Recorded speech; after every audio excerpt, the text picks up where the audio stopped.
What is your value proposition? Why should we, hire you for this role? Are you looking at the CV and saying, I can do at least 70% of this job, right?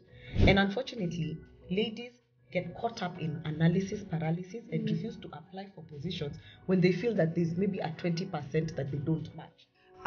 Because when you go for an interview, always remember there are other people with similar education, similar experience, even probably similar complexion.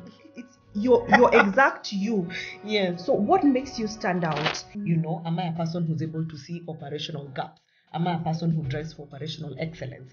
Am I a person who has a leadership style that draws people to them? Hi guys, I hope you're doing well. My name is John, the career coach, and today I'm joined yet again by Wamaitha Karanja Wams. We, as the interview queens, are back again to give you some tips and tricks when you attend your next interview. The whole idea behind these episodes is to help you be more confident as you go for the, for your next interview, to give you some tips and to ensure that some commonly made mistakes which are done when answering the questions, you avoid them during the interview. So today we are going to be talking about how do you answer the question, why are you the best candidate for this position? And I know this question is normally framed differently. What is your value proposition? Why should we, hire you for this role? And for me, I find this question very, very important because, it's a very good opportunity for you to showcase your abilities. That's true. For you to showcase what your niche is. Why should they hire you and not anyone else? Right. And if you blunder on this question, high chances are you're not going to get hired. What do you think, Wams? It's true, because this question carries the weight of why you versus everyone else we've invited for this interview. So regardless of the level of interview, bring your best foot forward, because you're literally trying to show them why you can solve a problem for them. And the problem, like we had said last time, is in the JD. Right. So what are you bringing to the table that will make me differentiate Joan from Wams and say I want to go with Joan? Yeah. Right? So are you confident that you have done a skills match? Right. Between what the client is looking for and what you have been able to do in your previous engagements. Right. Are you looking at the CV and saying, I can do at least 70% of this job, right? And unfortunately, ladies get caught up in analysis paralysis and refuse to apply for positions when they feel that there's maybe a 20% that they don't match. Right. I would encourage you to look at the 80 instead of the 20 that you don't have, and look at the 80 that you have. Because I know you have seen it before. Guys will apply for a position. It doesn't matter whether they have the 50% or 70%. Exactly. Yeah. They will still apply. So for that one, let me just put it out there. If you're interviewing and you feel that you've read through the JD and you have a few gaps, give it your best shot. Right? Now, how you do this is, once you understand what the key problem is in that position, why is the position open in the first place? When you understand that, then you're able to look at your skill set and draw parallels for the client. So when you're at the table, it's very important for you to explain with facts and evidence, what we call demonstrable experience of what you've done in your career that matches what they're looking for. So you're not just shooting and firing from the hip or shooting from the hip aimlessly. You are structured. So look at it from the knowledge. What knowledge do I possess that relates to what they're looking for? So explain yourself. Come ready, like we had said last time, whether it's on notes that you've written on a notebook, not necessarily to pull out and read back to them, but it just gives you a thing that you can glance at and remind yourself, the knowledge that I possess is in line with what they're looking for. At the part of the GD, when they asked about competencies, do I possess them? Am I a person who's able to see operational gaps? Am I a person who drives for operational excellence? Am I a person who has a leadership style that draws people to them? Am I a person who upholds integrity, or whatever the competencies that have been explained by the client, right, on the JD? Then again, look at who you are as a person. So how have I developed myself? What achievements have I made that I would then bring to the table and answer? Because you're honestly, it's a billboard moment for yourself. You're selling yourself. So if you're not being articulate about your achievements, how will they see that you're what they need? How will they see your value? How will they see your value? So like for me, this question, it's make or break. If you're not able to answer this question, it's going to be very difficult for you to recover, because when you go for an interview, always remember there are other people with similar education, similar experience, even probably similar complexion. It's your exact you. Yes. So what makes you stand out? And unfortunately or fortunately, this is a question that's going to require you to think. You have to think. You really need to think about your own abilities and how they relate to this particular organization. And it could be that maybe technically you're not like very good. Actually, when you're applying for the role, maybe they call you for the interview, but you're probably 70% qualified. It could be that you have soft skills that are really important, because sometimes I feel many candidates normally downplay their softer skills like versatility, adaptability, and especially like after COVID, one of the traits that many hiring managers and recruiters are looking out for is someone who is highly adaptable. If there's anything if there's anything that COVID taught us, so that then I know there are hiring managers who've hired a lesser technically competent candidate who does not have maybe like leadership skills and versatility skills, and taken someone else with lesser technical skills, but they are they have higher softer skills. So don't downplay your soft skills, but then you need to be able to know how you're going to package. Are you someone who is teachable? Are you coachable? Yes. Do you have a teachable spirit? Are you coachable? Are you one who listens to feedback? Right. And not just listens, internalizes the feedback for themselves, so that then you see how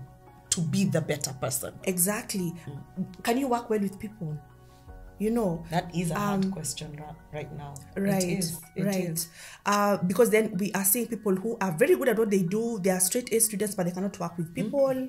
They are not adaptable. They don't have a team spirit or a team drive. Right. So the person wants a silo type of job, but that's not the case right now. We are either working from home, we are working on transit, or we are reporting to work. It's a mix of the hybrid, and a number of scenarios are changing consistently. I mean, the only thing that we are assured of right now is change. That's the only thing.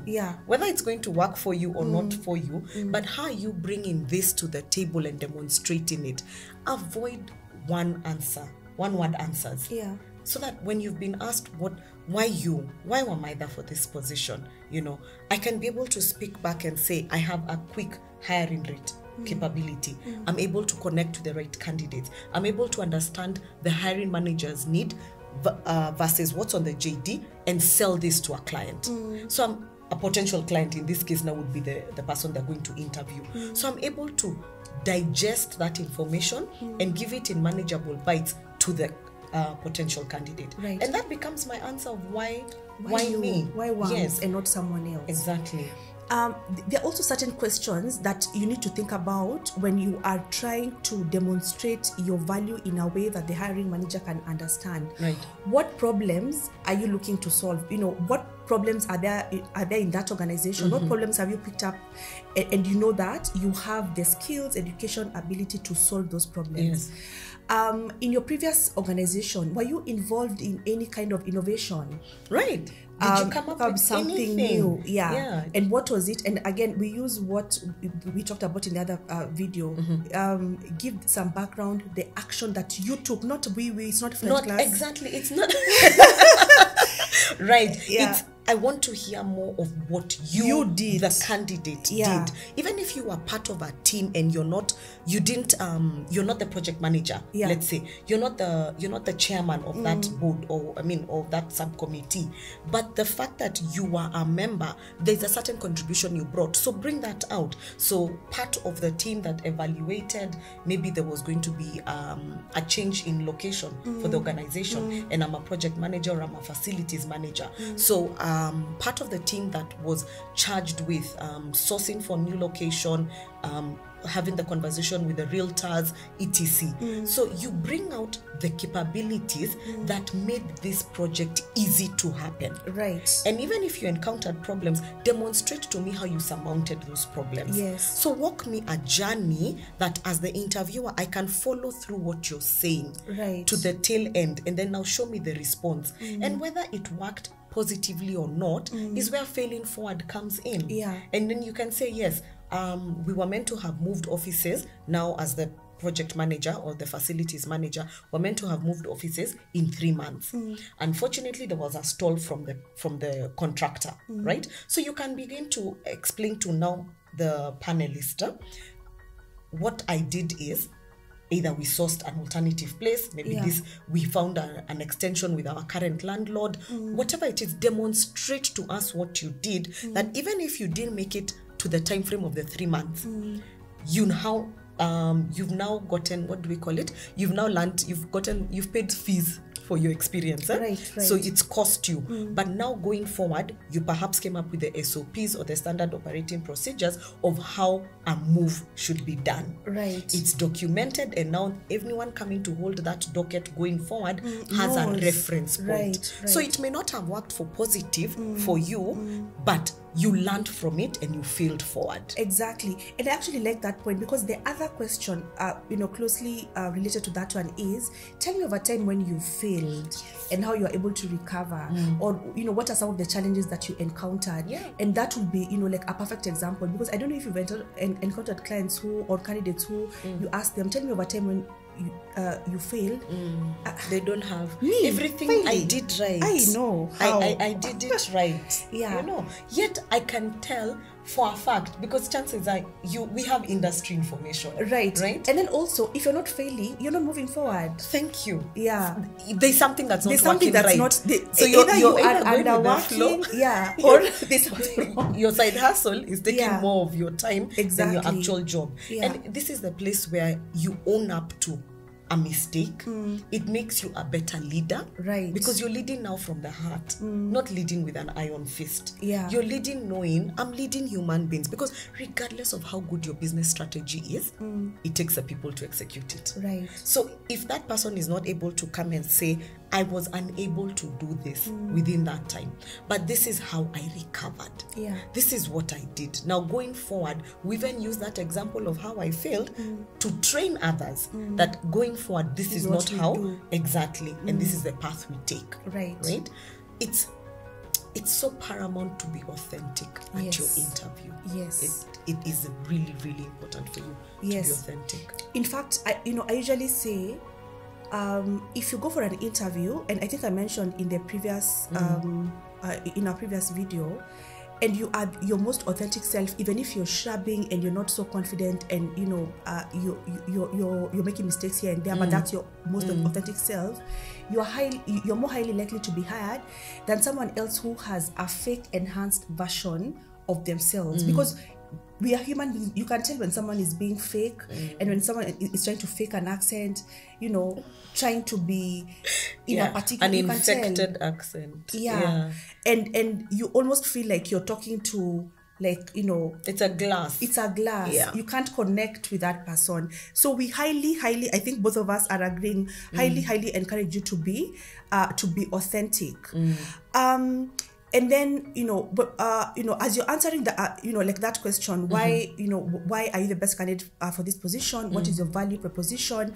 I think also, you mentioned about something that you did in relation to people that makes you stand out in the organization. It could be in terms of leadership. It could be in terms of coaching. It could be, in terms of how do you negotiate? How do you solve conflict? Because then there's normally a lot of conflict. Conflict de-escalation or the need for escalation. So now, tell me of a time when you got into a conflict with someone that you work with, or even someone higher, and how are you able to solve it? Right. That question, by the way, we underplay the importance of that question. It's very, very vital, because I want to see, as a recruiter, what's your thinking style. I want to see this candidate, how do they maneuver, or do they always wait for instructions? do they always wait for their line manager to then tell them this is what they're going to do, or their director or their higher up, whoever is your higher up? So for you, how are you taking the fact that there's conflict and not letting it escalate outside of, right, or go higher? There's this or common, are we going to escalate now everything? Everything Mom that stepped on comes, me, exactly, you keep escalating, like, hello. And copying everyone in the organization. Oh my lord, don't even take me there, where everyone is CC'd and you're wondering, you've just found yourself in a storeroom inside and you have no idea how did I get here. Yes, like, I'm a human being, just I'm another entity like you. Pick up the phone and tell me, by the invoice you sent is the wrong one. There's no point of embarrassing a person and sending back and copying all. Everyone. Excuse me, you sent the wrong invoice. How has that made us grow at all, as an example? But the ability to de-escalate and the ability to handle either difficult conversations or challenging areas is so important for you to demonstrate at the interview, because you're showing the panelists that you have the capability, or you have the skill set to work with diverse people. Again, because emotional intelligence. Yes, not everyone will be Sunshine Mary with you in the office. And even Sunshine Mary, there are days the sun goes down. There's sunset. So Mary also goes down. But how's about wanting to first have the conversation? So demonstrate to them and explain. So without bad mouthing your boss or the company or your immediate line manager, and explain. So what happened is this time, maybe you're a teacher, let's say. So there was a conflict between a teacher and a parent, and it escalated on a WhatsApp group. So you can give a proper example. You don't have to name the name of the parent or the teacher. And the issue now was brought to your attention because you're head of department. And what you did is that I had a sit down with my teacher and try to understand the genesis of this information. Then I called for a separate meeting with the parent, and I was able to discuss with the parent and understand where their pain was coming from. Now, depending on how hostile both are or how unhostile they have become, because you managed to de-escalate, perhaps I went ahead and had a combined meeting with them, and a neutral person was also invited into the meeting. They were able to share out and iron out the issues, and we took our learning points. We apologized to the client, or whichever way, and you tie it in by now showing how you closed that whole process. So what I did is, now going forward, we have a rule now going forward that parents, if you find the conversation is getting heated in the WhatsApp group, have a direct conversation with the teacher, or this is the escalation path. So you're trying to show, and you're not using shoulda, coulda, woulda type of examples. Give a live actual example that you went through, and what it is you did, and how you came to conclude that scenario. And saying that, because then there are people who avoid conflicts completely. Yes, you're conflict averse, but not knowing you're inviting more conflict. Exactly. And can you imagine not being able to deal with conflicts as they come? It means you are carrying a lot of things, right? So if you come, the day it will burst. Like you are actually like a ticking time. Yes, you're like just walking around with a bomb, and you're just looking for the next place I'll detonate this thing. So when you come in for an interview and we ask you about, like how you're able to solve conflicts, and you give an answer like, I mean, I don't get into conflicts. That just it's a red flag. It's even a red flag. Yes, I'll be very worried. Okay, so everything has always gone smoothly, because we had a recent interview, and we were asking the candidates. So say you have presented your proposal, or for something you thought about. It was an innovative thing, an innovation you came up with, and you've now presented it to the board, and your direct line manager has an issue with it. Are you going to engage in a shouting match with the person at that level, or are you going to present your facts with clarity and then wait to hear the feedback? And if it's not working, then you can have a sidebar. You can have a sidebar and try. I'm trying to understand, Joan, because I presented according to what you and I had a meeting, but suddenly at the board level, you didn't have my back, or you decided this is not the way it should go. Did something change in between? Because always approach things from a non-accusatory point of view. So I'm not coming, John, how could you not have my back? I don't know what could have happened. The chairman could have called you for a meeting and there's a change in strategy that I'm unaware of. So start off from the point of seeking clarification. Could something have happened here that I'm unaware of, and how do we then work around it?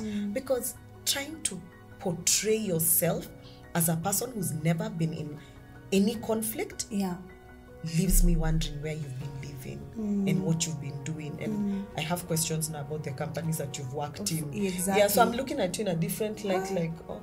Yeah, and you're going to, and your reference and check is going to be thank thorough. you. Like, and then suddenly everyone is going to say you're a star employee. So nobody at all ever noticed anything about you that it leaves me wondering more than being interested in you. Right. So to just summarize, the three things that you want to highlight to try and demonstrate why they need to hire you for this particular position. What kind of problems have you solved? What kind of innovations have you done in your previous organization? And know your people skills. You know, how do you negotiate? How do you deal with conflict? What kind of a leader are you? That's true. And actually, let's talk a little bit about that question. What is your leadership style? Yes. What kind of a leader are you? How should you, answer this question effectively? Okay. Again, be as authentic as you are. If you're the type of leader who does not support open door policy, please don't now begin to lie to us at this interview stage because that's what you think you want us to hear. Right? Be honest and say, my type of leadership is I balance between both. I balance between keeping it formal and being highly informal. I leave it such that there's a policy, like I let people know there's an imaginary traffic light at my door. So there's red, there's amber, there's green. So if I tell you today is a red time, it doesn't mean I don't want you to come to me. But I'm telling you right now, my attention is on XYZ. So that's the type of person I am. I communicate. The type of leader I am, I communicate to you that at this point we can have. Then I'm able to schedule you and give you all my attention, isn't it? But coming to tell us, no, I'm a very hands-off person. I don't micromanage. I just let people go with the flow. I'll be a bit apprehensive if you don't have the other side of being tough and being able to have bold conversations. Exactly. And actually, depending at what point you're joining this organization, they could be in the middle of of any change, adapting to change. And they need a strict person. Like the kind of leader that they need is the kind of leader you're trying to portray that you're not, and maybe you actually are. So it's really important, like for you to be authentic, because also once you join that organization, honestly, if you're laissez-faire or you are like, leaning more towards a dictator, we're going to see it. It's going to come out. And we won't even wait for the review. It's going to come out. Nowadays, people even moved from being whistleblowers to direct emails, and they're very clear, because this is the first time we have all 4 generations working in the same organization at the same time. So there are people who, from the older generation, which we are almost in it, who them, what is a junior telling me? Why are we even having a conversation? How are we even talking? In fact, why are you alive? To be telling me anything. And then there are those now who want to embrace and hear, and there are those who want to give an ear even to the millennials, etc. And the Gen Zs who are coming up, and the rest. So you need to be able to balance. You need to be able to balance even in your response. But how will you know if you don't understand the company? Because you also need to question. You also need to interview the organization. You need to find out from them what's your culture. What is it like here? Maybe guys just walk into each other's office. Hey, I need a signature. So you never get your work done because there's always in and out, or maybe it's complete open plan. So we just holler at you, and I check your mail, I've sent you something, type of thing, depending on the organization. So it's important for you to also study them from the JD, the initial interaction you had with them, study their website, do your own type of background research, talk to people who are there, do situational interviews, talk to people who work there, and try and understand, so that even when you're responding, you are cognizant of your audience. Right. And actually that brings me to the other question that I feel people normally normally struggle with. The questions, at the end, they always tell you, they'll ask you, do you have any questions for us? John, don't even go there. and you've just mentioned something about like you need to also understand their culture. So for me, I usually say, because the purpose of an interview is to land you an offer. Land the offer first.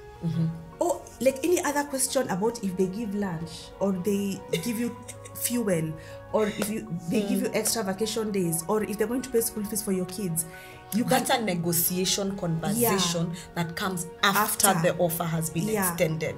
Just get the offer first. Yes. So for me, even the questions that I normally encourage that you ask when they ask you, do you have any questions for us, before you have an offer, they really need to be well thought of. Yes, you need to have thought through those questions that relate to how you will perform in that organization. Ask them about their succession planning. What's the future for me in this organization? Because they may ask you the favorite question, where do you see yourself in 5 years? Yes, right. Where do you see the company in 5 years? Yeah. And it's okay for you to ask them, like, okay, they will ask you, so, why do you want to work for us? I can actually spin it round and say, why should I work for you? Sell me your company. Show me what's connecting with me outside of where else I was working or I'm currently working. Questions that you can never actually, the thing that it hurts literally is you have a good candidate and at the tail end you ask them, do you have any questions for us? And they say none. Or they ask a ridiculous or even they say they have no questions. I'm like, does that mean everything we have talked about?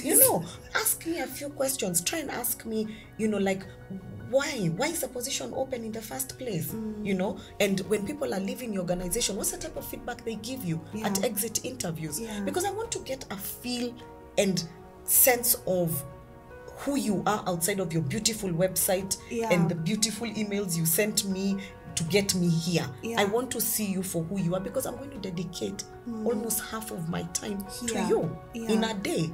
I'm going to spend all my time here. These are the new people I'm going to interact with. So I also need to interview you. So walking away from an interview and not asking a question is a no-no. It's actually a no-no. It's criminal. But asking structured and informed questions that relate to your position. And going back to what you said, please don't ask irrelevant questions at this point. If an offer has not even been made, please, let's leave the benefits conversation for the negotiation stage. At this time, try and gather as much info of what is expected of you. Correct. Because then also you need to remember, we said in the other video, first impressions are very important, but then also the last impression. Yes. We're going to be remembering you as, you remember that lady who was asking for money for lunch? Thank you. You don't want that. And the guy who only asked us whether, you provide newspapers. You're like... And the person who didn't ask any question. So, you don't want to crush what you had managed to build during the interview.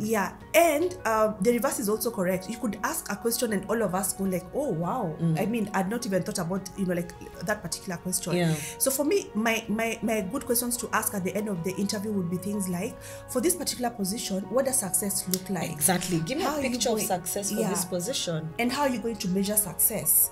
Is it a new position or is it a backfill? Is it a backfill? Why did the person leave? Yes. What are some of the challenges that you foresee me facing in this particular role? Because I'm sure they already know. Because then if maybe you're inheriting problems, they're even going to start now explaining, no, the reason why we created this position is because of ABC and exactly. Some of the challenges is, X, Y, Z. You can even ask, are there any, because then, you have my CV and we've done this interview. Are there any gaps that you feel I have and I could start, doing some development on for me to be a better fit for this particular for my curve as I join, for it to be smoother, right? So that I'm not coming and finding that my learning curve is so steep. And also ask them, what are their non-negotiables? They could be non-negotiables. They could actually say, we mentioned we are looking for somebody who has an ERP experience or has worked with a certain ERP, but we are open even if you've not worked with a particular one. There's training that's going to happen maybe during your first 5 days of onboarding. We are going to dedicate an hour to this type of training. Try and ask them questions that are making you as comfortable as possible to make a decision. Right. So that when the offer comes, you're not just looking at the figures, you're looking at the fact that you're trading your competence for that culture. Yeah. Another favorite question of mine is there any question, that I did not answer to your satisfaction, and can I take it again? Then, they can... a take two. Can I get a take two? And some of them, they'll be kind enough to let you. But then, like those questions that you ask in the end, very, very important, because then... they matter. Yeah, there's some interviews, you go in for the interview, and the person ahead of you, you're hearing them laughing and they are there for 2 hours. Then when you go in 20 minutes, they're like, okay, thank you for your time, it's over. And you're why like, is that? What has just happened there? The other person asked good questions, and that is why they were broke the intriguing. ice. Exactly, they broke the ice. They were intriguing, and they bothered to want to hear. Right. And they didn't give one word answers. Right? So they didn't leave the interviewer feeling like they're pulling teeth and having to make them, okay, so you've answered yes, you have worked with an ERP. Honestly, which one? Like I literally want to jump in and ask you, which one? What did you do? Did you come in as a champion when it was introduced? Were you there when the change was happening? Were you there when there was a switch? Were you there perhaps when the system crashed? Walk us through. Don't make assumptions that I know. Don't make assumptions that I know. Right. And I think you're mentioning something very important, and we also touched on that when you're answering a question, please avoid one sentence responses. One word. On one word, I did XYZ, that's it. And then you leave it at that. Then I have to ask you, please explain more. Like, what do you mean by... The interviewer is always saying, and then... The whole time. Okay. And then... we cannot wait for you to leave. We are like, okay, and then you can also leave. Because this person really... you get interviewer fatigue, and you've pulled out these other managers from their work, etc. You've brought them, you've pangered this interview, they're ready, and then you bring them a wishy-washy, wish-wash type of person. No. We need to do better. Exactly. And also remember that, you see, like the recruiter is rooting for you. We actually want you to succeed because you are our candidate. Yes, you're my ambassador. Exactly. So you are a demonstration of your, value as a recruiter. Exactly. So if you mess up, of course, it's you and Worms who are going to look bad in front of the hiring managers. So we are, rooting for you, and that's why we're, we're doing this particular video.